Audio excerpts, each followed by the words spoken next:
స్త్రీ ఆధ్యాత్మిక శక్తి అనే కార్యక్రమానికి ప్రభువైన యేసుక్రీస్తు పేరిట మీ అందరికీ స్వాగతం.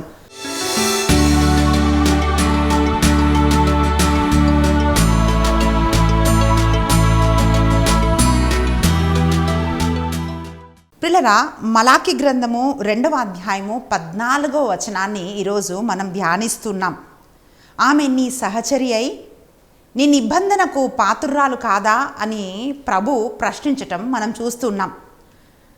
ఈరోజు మనం ఈ వాక్యం ధ్యానిస్తున్నప్పుడు ప్రతి స్త్రీ జ్ఞాపకం పెట్టుకోవాల్సింది ఏమిటి అని అంటే, ప్రియ సహోదరి, దేవుడు నిన్ను చూస్తున్నాడు. ఆయన నీ పక్షం ఉన్నాడు. నీ కన్నీరు ఎరిగినవాడు ఆయన. నాకు ఇన్ని కష్టాలు ఉన్నాయి కదా, నాకు అన్యాయం జరుగుతుంది కదా, అడిగే వాళ్ళు ఎవరు అని చాలాసార్లు మనం అనుకుంటుంటాం. కానీ ఇక్కడ వాక్యంలో మనం ఏం చూస్తున్నామంటే, భార్య పక్షమున దేవుడు భర్తలని ప్రశ్నిస్తున్నాడు. మలాకి గ్రంథంలో మనం చూస్తే పిల్లరా, ప్రవక్త అద్భుతంగా రాస్తున్నాడు. మలాకి గ్రంథము 2వ అధ్యాయము 14వ వచనం మనం చూసినట్లయితే వాక్యం ఇట్లా పలుకుతుంది. మలాకి గ్రంథము 2వ అధ్యాయము 14వ వచనం వాక్యం ఇట్లా తెలియజేస్తుంది. ఆయన మా కానుకలను ఎందుకు అంగీకరించుటలేదు అని మీరు ప్రశ్నించుచున్నారు. ఎందుకనగా నీవు యువకుడిగా ఉన్నప్పుడు పెండ్లి ఆడిన భార్యకు ద్రోహము చేసితివెనని ఆయనకు తెలియను. అందులకు ఆమె పక్షమున ప్రభువే సాక్షి. ఆమె నీ సహచరి అయి నీవు ఆమెకిచ్చిన మాటను నిలబెట్టుకోలేదు. ఇక్కడ ఒకే పదాన్ని మనం ధ్యానిస్తున్నాం ఈరోజు. ఆమె నీకు సహచరి అయి నీకు తోటిదై నీవు ఆమెకిచ్చిన మాట అంటే ఏదో మాట్లాడుకుంటున్న ముచ్చట్లు పెడుతున్న మాట కాదు ఇక్కడ అర్థం. అది నిబంధన. వివాహ సమయంలో భర్త భార్యతో, భార్య భర్తతో చేస్తున్న మాట, ఇచ్చే మాట. పిల్లరా, దేవుడు ఏమంటుండంటే, నిబంధన చేసిన, నిబంధనకు పాత్రురాలైన నీ భార్యకు నువ్వు ద్రోహం చేశావు కదా అని అంటున్నాడు. ఈరోజు మనం ధ్యానిస్తున్న అంశం ఏమిటంటే, నీ భార్య నీ సహచరి, నీ తోడిదై, నిబంధనకు పాత్రురాలు కదా, నిబంధనలో నీతో పాటు నిలిచిన స్త్రీ కదా అని చెప్పి ప్రభు అడగటం మనం చూస్తున్నాం. పిల్లరా, వాక్యం ఏం పలుకుతుందంటే, మొట్టమొదటిగా నిబంధన అంటే వివాహం అనేది ఒక నిబంధన అని మనం ధ్యానిస్తున్నాం. పిల్లరా, ఒప్పందము, ఒడంబడిక ఇవి రెండు వేరే. అంటే కాంట్రాక్టా, కవనెంటా. ఈరోజు చాలామంది వివాహాలని కాంట్రాక్ట్ లాగా చేస్తున్నారన్నమాట. కాంట్రాక్ట్ అంటే పిల్లరా ఒక ఒప్పందం. కాంట్రాక్ట్స్ ఎట్లా చేస్తామంటే వాటికి కొన్ని రూల్స్, రెగ్యులేషన్స్ ఉంటాయి. నాకు ఇది అనుకూలం అయితే ఈ కాంట్రాక్ట్ ముందుకెళ్తుంది, దానికి ఇది చేయాలి, ఇది చేయాలి, ఇది ఇలా ఉండకపోతే ఈ కాంట్రాక్ట్, ఈ ఒప్పందం క్యాన్సిల్ అయిపోతుంది. అంటే అనుకూలముగా మనకి ఇష్టం వచ్చినట్లుగా. అది కొంతకాలమే. ఎన్ని ఇయర్స్ కాంట్రాక్ట్ అండి అంటుంటారు. అది కొంతకాలం వరకే. అది కొన్ని సంవత్సరాలు కావచ్చు, కొన్ని నెలలు కావచ్చు. అనుకూలమైన పరిస్థితులు ఉంటే, ఇంకా లాభసాధకంగా ఉంటే, అంటే ఒక బెనిఫిట్ ఉంటే, ఒక ప్రాఫిట్ ఉంటే, ఏదైనా ఒక లాభం ఉంటేనే ఆ కాంట్రాక్ట్ కొనసాగుతుంది. లేకపోతే దాన్ని వాళ్ళు అక్కడితోనే ఆపేస్తారు. పిల్లరా, ఈరోజు జ్ఞాపకం చేసుకోవాల్సింది ఏంటి అంటే, వివాహ వ్యవస్థ దినదినము పడిపోతుంది. బైబిల్ చదువుతూ ఉంటున్నప్పుడు, ఈ వాక్యం సిద్ధం చేస్తున్నప్పుడు, దేవుడు ఎంత గొప్ప అద్భుతమైన ఆలోచనతో వివాహ వ్యవస్థని ఆయన స్థాపించాడో రోజు రోజుకి దాని విలువలు దిగజారిపోతున్నాయి. కనుక ఇంకొకసారి మన వివాహ సంబంధాల కొరకు, మన కుటుంబాల కొరకు, మన బిడ్డల వివాహాల కొరకు మనం ప్రార్థించవలసిన వారమై ఉన్నాం. పిల్లరా, వాక్యం ఏమంటుందంటే, వివాహం అనేది ఒక ఒప్పందం కాదు, అది ఒడంబడిక. కాంట్రాక్ట్ కొద్ది రోజులే, అంటే కొద్ది సమయమే. కానీ ఒడంబడిక, నిబంధన అని మనం చూసినప్పుడు అది జీవితకాలము. ప్రియులారా, ఈ కవనెంట్లో, ఈ నిబంధనలో ఏముంటుంది అని మనం చూస్తే పిల్లరా, నిబంధన 1 రోజు 2 రోజులు, నీకు లాభం ఉందా, నష్టం ఉందా, నీకు నచ్చినట్టుందా, నచ్చినట్టు లేదా, నీకు ఫీలింగ్స్ ఉన్నాయా. కొంతమంది ఒకరోజు ఒక సహోదరు అంటున్నాడు, అక్క నా భార్య మీద నాకేం ఫీలింగ్స్ లేవక్క, ఆమె నాకు వద్దనుకుంటున్నా. అంటే ఫీలింగ్స్ లేకపోతే వద్దు, నాకేం ప్రేమ కలగట్లేదు, వద్దు. ప్రియులరా, ఇలాంటి సంబంధం కాదు భార్యాభర్తల సంబంధం. వాక్యం ఏమంటుందంటే, అది నిబంధన, అది ఒక ఒడంబడిక అని వాక్యం తెలియజేస్తోంది. మనం చూస్తున్నాము ప్రియులారా, ఈ ఒడంబడికలో ఏముంటుందంటే హోషేయ గ్రంథము 2వ అధ్యాయము 19, 20 ఈ అద్భుతమైన వచనాలలో ఈ 2 వచనాల్లో మనం ఏం చూస్తున్నామంటే హోషేయ గ్రంథము 2వ అధ్యాయము 19, 20 ఇజ్రాయేలు, నేను నిన్ను నా భార్యగా చేసుకొందును. ప్రభు ఏమంటున్నాడంటే ప్రియులారా, నేను నిన్ను నా భార్యగా చేసుకొందును. భార్యగా చేసుకుంటున్నప్పుడు ఆ నిబంధనలో ఏమేమి ఉన్నాయో చూడండి. నీతితో, న్యాయముతో, కరుణతో, కృపతో నిన్ను కలకాలము నా దానిగా చేసుకొందును. నమ్మదగిన తనముతో అంటే విశ్వసనీయత అని మనం చూస్తున్నాం. Commitment, faithfulness and commitment. నమ్మదగిన తనముతో నిన్ను నా భార్యగా చేసుకొందును. నేను ప్రభువుడనని నీవు గ్రహింతువు. అంటే ప్రియులారా, ప్రతి ఒక వివాహములో ఏముండాలంటే ఈ 4 అంశాలు ఇమిడి ఉండాలని హోషేయ గ్రంథము 2వ అధ్యాయము 19, 20 ఈ 2 వచనాలు మనకు నేర్పిస్తున్నాయి. అక్కడ ఏముండాలని వాక్యం పలుకుతుందంటే ప్రియులారా, వాక్యం తెలియజేస్తూ ఉంది, నీతి ఉండాలి. రెండోది న్యాయం. ఇక్కడ మలాకి వాళ్ళని ప్రశ్నిస్తుంది ఏంటి అంటే, వాళ్ళు భార్యలకు అన్యాయం చేస్తున్నారు. అన్యాయం చేస్తున్నప్పుడు ఎవరు చూస్తారు అంటే, బయట వాళ్ళకు అన్యాయం చేస్తే ఎవరైనా వచ్చి గొడవ చేస్తారు, ఎవరైనా వచ్చి మళ్ళీ తిరిగి కొడతారు, తిడతారు, ఇవన్నీ చేస్తారు. మొన్న ఒక సహోదరి కాల్ చేసి చెప్తుంది, అక్క నా భర్త కొట్టే ఈ తన్నులు, ఈ తిట్లు ఇవి పడలేక నాకు చనిపోవాలనిపిస్తుంది అక్క అని ఆ సహోదరి అంటుంది. అక్క నువ్వు ఫోన్ చేయకపోతే నేను ఎక్కడికన్నా వెళ్ళి దూకేయాలనుకున్నాను అక్క అంటుంది, ఫోన్ తీయకపోతే. నేను చెప్పానమ్మా, నువ్వు నీ బిడ్డలనైనా చూసుకొని బ్రతకాలి కదా, నువ్వు అట్లా అనొద్దు తల్లి అని చెప్పి ఆమె కోసం ప్రార్థన చేసి ఆమెను ఓదార్చాను. పిల్లరా, ఆమె అంటుంది అంటే ఆమె ఆ ఎలా కొట్టాడో చెప్తూ ఉంటే, మనం కనీసం ఒక జంతువుని కొట్టినప్పుడు లేక ఒక కుక్కను కొట్టినప్పుడు అది చచ్చిపోతుందేమో అని ఆలోచిస్తాం, దీనికి గాయం అవుతుందేమో అని ఆలోచిస్తాం. ఆమె అంటుంది, అక్క కుక్కనైనా కొట్టితే ఆలోచిస్తారు అక్క, అలా నన్ను కొట్టి పడేస్తున్నాడు అక్క అని చెప్పి ఆమె మూలుగుతూ ఆమె ఏడుస్తూ ఉంటే గుండె ఇట్లా పిండేసింది. కారణం ఏంటంటే పిల్లరా, వాక్యం ఏం చెప్తుందంటే, వివాహములో భార్య భర్తల మధ్య ఈ నిబంధనలో మొట్టమొదటిగా ఉండాల్సింది ఏంటంటే నీతి. ఈ నీతి లేకపోతే పిల్లరా అంటే ఏదంటే అది చేసేస్తాడు మనిషి, ఏది కావాలో అది చేసేస్తాడు. రెండోదిగా న్యాయం. న్యాయం అంటే ఏదో బయట వ్యక్తులకు సంబంధమైనది కాదు. మొట్టమొదటగా ఈ న్యాయం ఎక్కడ దేవుడు చూస్తాడంటే, కుటుంబ వ్యవస్థలో భార్య భర్తల మధ్య న్యాయం ఉండాలని వాక్యం చెప్తుంది. అయితే రెండోదిగా న్యాయం, కరుణ. కొంతమందికి ఎట్లా తెలుసా అండి, భార్య ఎంత పని చేసినా సరే వాళ్ళకు కరుణ కలగదు.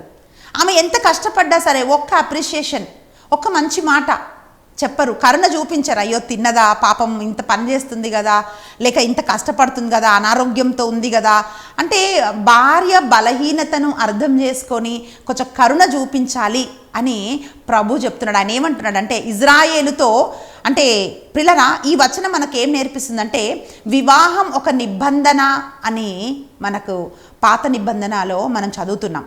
అంటే ప్రభు ఇజ్రాయేలు ప్రజలతో ఒక సంబంధంలోకి వస్తున్నప్పుడు నేను అన్నలాగా అమ్మలాగా అన్నలాగా అని ఆయన చెప్పట్లేదు. ఆయన ఏమంటున్నాడంటే, ఇజ్రాయేలు నేను ఒక భర్తలాగా, నీవు ఒక భార్యలాగా నేను నిన్ను తీసుకుంటున్నా అంటే ఏంటో తెలుసా అండి, ఇది శాశ్వతమైన సంబంధం అని ప్రభు చెప్తున్నాడు. అందుకనే సంఘము వధువుతో, యేసుప్రభు వరుడుతో పోల్వబడ్డదండి. కారణం ఏంటంటే ప్రియులారా, అది శాశ్వతమైన బంధం. అందుకే నీ భార్యతో ఉంటున్నప్పుడు నీతితో, న్యాయముతో, కరుణతో, కృపతో నీవు ఉండాలి అని వాక్యము తెలియజేస్తోంది. అప్పుడు నేను ప్రభుడనని నీవు గ్రహింతువు. అందుకే పిల్లరా, భార్య అయినా భర్త అయినా సరే గుర్తించాల్సింది ఏంటి అంటే, వివాహం అనేది ఒక నిబంధన అని గుర్తించాలి. ఈ రోజుల్లో టీవీలో వార్తలు చూస్తుంటే భార్య భర్తను చంపేయటము, భార్య పిల్లల్ని చంపేయటము, ఇలాంటివన్నీ చూస్తుంటే ఈ స్త్రీ వ్యవస్థ ఎక్కడికి వెళ్ళిపోతుంది, లేకపోతే ఈ స్త్రీలు కరుణతో నింపబడ్డ వాళ్ళు ఇంత క్రూరంగా ఎందుకు మారిపోతున్నారు అని బాధ కలుగుతుంది. పిల్లరా, వాక్యంలో మనం ఏం చూస్తున్నామంటే, సామెతల గ్రంథము 2వ అధ్యాయము 16, 17 2 వచనాల్లో మనం చూస్తే వాక్యం ఏమంటుందంటే, నీవు నా పలుకులు ఆలింతువేని మృదు వచనములతో నిన్ను ప్రలోభపెట్టు పరస్త్రీను నుండి తప్పుకొందువు. ఆ వనిత తాను యుక్త వయస్సున, గమనించాలి, ఆ వనిత తాను యుక్త వయస్సున పెండ్లి ఆడిన భర్తను, ఇంతకుముందు మలాకి గ్రంథం 2:14 మనం ఏం చదివామండి? నీ యవ్వన కాలములో పెండ్లి ఆడిన నీ భార్య అని భర్తను ప్రశ్నిస్తున్నాడు దేవుడు. ఇక్కడ సామెతల గ్రంథం 2వ అధ్యాయంలో మనం ఏం చూస్తున్నామంటే, ఆ వనిత తాను యుక్త వయసులో పెండ్లి ఆడిన భర్తను పరిత్యజించి తన పాతివ్రత్యమును మంటగలిపెను అని మనం చూస్తున్నాం. పిల్లరా, భర్తకు ద్రోహము చేసి పెండ్లి ఆడిన భర్తను పరిత్యజించింది, ఆ నిబంధనను మీరింది అని మనం చూస్తున్నాం. అంటే ఆమె భర్తకు మాత్రమే కాదు ద్రోహం చేసింది, దేవుడికి కూడా ద్రోహం చేసింది అని వాక్యంలో మనం చదువుతున్నాం. పిల్లరా, ఈరోజు ప్రియ సహోదరి, అది భర్త అయినా భార్య అయినా సరే గమనించాల్సింది ఏమిటి అంటే, వివాహం అనేది ఒక నిబంధన అని మనం మొట్టమొదటిగా గమనించాలి. అది ఒక కాంట్రాక్ట్ కాదు, అది ఒక కవనెంట్, అది ఒక ఒప్పందం కాదు, ఒక ఒడంబడిక అని మనం గమనించాలి. పాత నిబంధనతో మనం పోల్చి చూస్తే ప్రిలరా, అది ఒడంబడిక అని చూస్తున్నాం. నూతన నిబంధనలో మనం చూసినట్లయితే ప్రిలరా, మనం ఏం చూస్తున్నామంటే క్రీస్తు ప్రేమకు సాదృశ్యంగా ఉంది. అంటే ఇంకా దానికి మించిన ఒక పోలిక లేదు. ఎఫెసు రాసిన లేఖలో మనం చూస్తున్నాము. ఎఫెసు రాసిన లేఖ 5వ అధ్యాయము 25 నుండి పిల్లరా వాక్యం చదివినట్లయితే 25 నుండి 32 వచనాల వరకు చదివితే వాక్యం ఏమంటుందంటే, భర్తలారా మీరు మీ భార్యలను ప్రేమించండి. క్రీస్తు ప్రభు ఎట్లాగైతే సంఘం కొరకు తన ప్రాణం పెట్టాడో అలాంటి ఒక ప్రేమ మీ భార్యల పట్ల మీరు కలిగి ఉండాలి. స్త్రీలారా మీ భర్తలకు మీరు లోబడి ఉండండి. క్రీస్తు సంఘానికి శిరస్సై ఉన్నలాగున నీ భర్త నీకు శిరస్సై ఉండాలి అని చెప్పి స్త్రీకి ప్రభు చెప్తున్నాడు. పిల్లరా, అంటే ఇది ఒక నిబంధన అనే విషయాన్ని మనం మర్చిపోద్దు. రెండోదిగా పిల్లరా, ఈ నిబంధనలో 2 విషయాలు ఉన్నాయి. ఒకటి కమిట్మెంట్, నిబద్ధత. రెండోది ఫెయిత్ఫుల్నెస్, విశ్వసనీయత. కమిట్మెంట్ అంటేనే ఇవి 2. దీనిలో మొట్టమొదటిగా పిల్లరా, త్యాగపూరితమైన నిబద్ధత ఉండాలి. అంటే సాక్రిఫిషియల్ కమిట్మెంట్ అని అంటున్నాం. చూడండి, ఈ రోజులో ప్రాబ్లం ఏంటి అంటే అన్నీ పర్ఫెక్ట్గా ఉండాలి, అందంగా ఉండాలి, డబ్బులు ఉండాలి, చదువు ఉండాలి అని చెప్పినట్టు వినాలి. అంటే ఒక మనిషికి కొన్ని రూల్స్ ఉంటాయి అన్నమాట, కొన్ని ఇష్టాలు ఉంటాయి. అలా ఉంటేనే వాళ్ళు ప్రేమిస్తారు. లోపాలతో సహా ప్రేమించలేరు. కానీ ఇష్టం ఉంటే ఉండటానికి, ఇష్టం లేకపోతే వదిలేయడానికి, ఫీలింగ్స్ వస్తే కంటిన్యూ చేయడానికి, ఫీలింగ్స్ లేకపోతే వదిలేయడానికి పిల్లరా, ఇది కాంట్రాక్ట్ కాదు.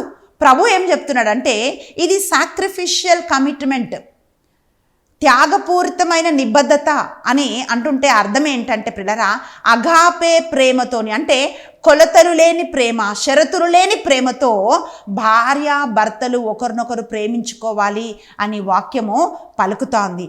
పిల్లల, ఈరోజు దేవుడు ఏం చూస్తున్నాడంటే, ఒక స్త్రీ భర్త నుండి ప్రేమ పొందుకోలేకపోతే దేవుడు దాన్ని గమనిస్తున్నాడు. లేయా భర్త నుండి ప్రేమ పొందుకోలేదు, తృణీకరించబడ్డది.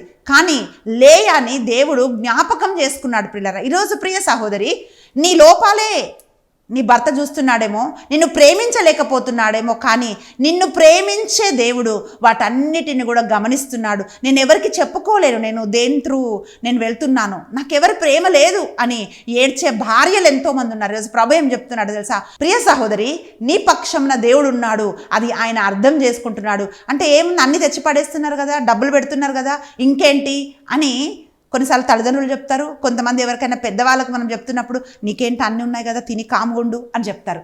కానీ ఒక భార్యకి ఏం కావాలంటే ప్రేమ కావాలి. అందుకే ప్రభు ఏమంటుండంటే ఆ కవనెంట్లో ఉండే మొదటిది ఏంటి అంటే సాక్రిఫిషియల్ కమిట్మెంట్, త్యాగపూరితమైన నిబద్ధత, ఒకరినొకరు ప్రేమించుకోవాలి అనే వాక్యము తెలియజేస్తోంది.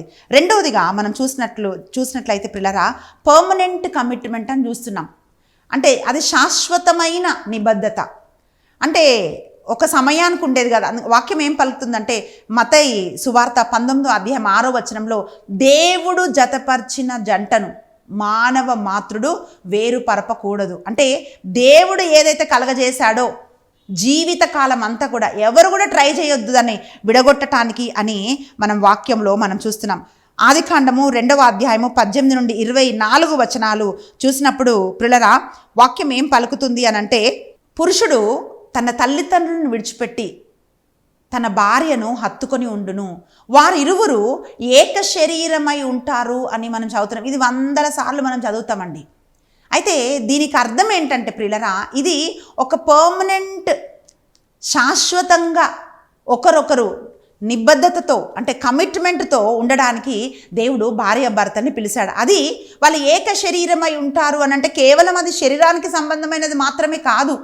అది ఫిజికల్గా, శారీరకంగా, ఆధ్యాత్మికంగా, మానసికంగా, ఇమోషనల్గా, అట్లాగే ప్రియులరా మెంటల్గా కూడా అన్ని విషయాలలో కూడా భార్య భర్తలు కలిసిమెలిసి ఉండడానికి అంటే శాశ్వతంగా కలిసి ఉండడానికి ప్రభు వాళ్ళని పిలుస్తున్నాడు.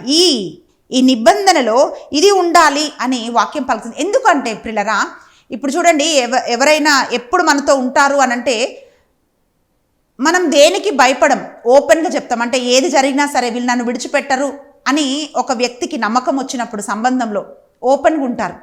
లేకపోతే వేరే వాళ్ళని ప్లీజ్ చేయడానికి ట్రై చేసి అలసిపోతుంటారు. దాంట్లో ఒక పారదర్శకత్వం అంటే ఒక ట్రాన్స్పరెన్సీ ఉండదు. ఎందుకంటే నా లోపాలు చూపిస్తే నన్ను విడిచిపెడతారేమో, నా గురించి తెలిస్తే నన్ను విడిచిపెడతారేమో అని ఆలోచిస్తారు. కానీ ఎప్పుడైతే ఒక సంబంధం పర్మనెంట్ అని ఒక వ్యక్తికి అర్థమవుతుందో అప్పుడు వాళ్ళ లోపాలతో సహా బలహీనతలో సహా ఓపెన్గా వాళ్ళు మనతో పంచుకుంటారు, ఓపెన్గా ఉంటారు. ఎందుకంటే వాళ్ళకి భయం ఆ సంబంధంలో ఉండదు. మీరు గమనించాలి, భయం ఉండదు. ఎందుకంటే నేను ఏది చేసినా నన్ను నా భర్త విడిచిపెట్టి వెళ్ళడు. కొంతమంది ఇంట్లో ఎట్లుంటుంది అంటే అండి, నేను నీకు విడాకులు ఇచ్చేస్తా, పిల్లలు కూడా పుట్టేస్తారు, పిల్లలు పెద్దవాళ్ళు కూడా అవుతారు. కానీ ఇంట్లో భయపెట్టేస్తాను, నీకు విడాకులు ఇస్తాను, వెళ్ళిపో, నీ పుట్టింటికి వెళ్ళిపో, అక్కడికి వెళ్ళిపో, ఇక్కడికి వెళ్ళిపో అని అంటుంటారు. అంటే ఆ భార్య ఎప్పుడు జీవితకాలం అంతా కూడా ఇన్సెక్యూరిటీతోనే ఉంటుంది. వాక్యం ఏం పలుకుతుందంటే, ఈ వివాహము, ఈ నిబంధన శాశ్వత కాలమైనది, మరణము తప్ప ఏది కూడా ఒకరినొకరిని విడిపోవడానికి కారణం కాకూడదు అని మనం చూస్తున్నాం. మూడోదిగా మనం చూసినట్లయితే ప్రియులారా, మొదటిగా మనం చూస్తున్నాము ఒకరినొకరు అగాపే ప్రేమతో ప్రేమించుకోవాలి. రెండోదిగా మనం చూస్తున్నాం అది శాశ్వతమైన కమిట్మెంట్ అన్నమాట.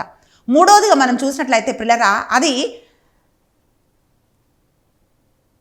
మనని శుద్ధి చేసే ఒక నిబద్ధత అని చూస్తున్నాం. అంటే భార్యాభర్తలు పాపంలో పడకుండా, శోధనలో పడకుండా, అంటే వివాహం అనేది కేవలం ఒక సంతోషంగా ముందుకు వెళ్తుంది, ఇంకా సంతోషం తప్ప ఇంకేం ఉండదు అని ఎప్పుడు అనుకోవద్దు.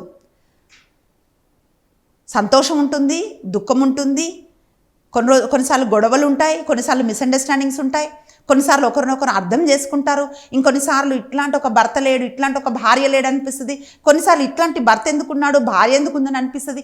ఇలా రకరకాల మిళితమైన ఆలోచనలతో కుటుంబ జీవితం ముందుకు సాగుతుంటుంది, అది ఎవరికైనా సరే. కానీ వాక్యం ఏం పలుకుతుందంటే ప్రియులారా, ఈ నిబంధన దేవుడు ఎందుకు కలగజేశాడు అని అంటే కేవలము సంతోషంగా ఉండడానికి మాత్రమే కాదు, ఈ సంబంధంలో ఒకరొకరు పరిశుద్ధతలోకి నడిపించబడడానికి ఈ సంబంధాన్ని దేవుడు మనకు అనుగ్రహించాడు.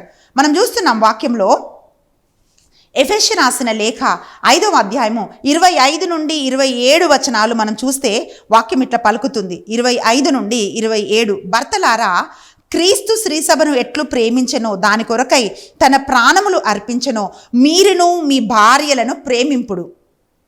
ఆమెను వాక్కు చేత కడిగి శుద్ధి చేసి పవిత్రపరచుటకు ఆయన అటుల చేసెను. అంటే పవిత్రపరచటానికి ప్రభు అట్లు చేసెను.